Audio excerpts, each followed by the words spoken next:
আচ্ছা উকিল সাহেব বলেন তো বউ কাকে বলে এবং বউ কত প্রকার? বিবাহের মাধ্যমে শাশুড়ির মেয়েকে দত্তক নেওয়াকেই বউ বলে। বউ 10 প্রকার। 1 নাম্বার হলো আলসে বউ, এরা সারাদিন শুয়ে বসে থাকে। 2 নাম্বার হলো খেজুর গাছ মার্কা বউ, এরা স্বামীর সাথে সারাদিন খ্যাচ খ্যাচ করতেই থাকে। 3 নাম্বার শুকনা রুটি মার্কা বউ, এদের মুখে কোনো রসকস নেই। 4 নাম্বারে রোমান্টিক বউ, এরা হচ্ছে সবচেয়ে দামি বউ।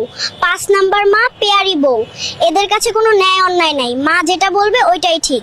মায়ের বুদ্ধি শুনে স্বামীর বাড়ি যে অশান্তি করে।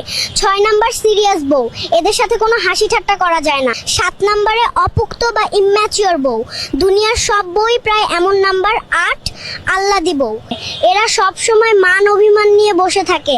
নাম্বার 9 উদাস বউ, এরা কোনো কিছুতেই সিরিয়াস না, এরাই পরকিয়া বেশি করে। লাস্ট 10 নম্বর বউ, এরা হলো হাবাত্তা বউ, এরা সারাদিন স্বামীকে বলে এটা আনো ওটা আনো। দুনিয়ার সবকিছু এনে দিলেও এদের কখনোই নেওয়া শেষ হয় না। এদের দিতে পারলে ভালো, দিতে না পারলে মুখ কালো।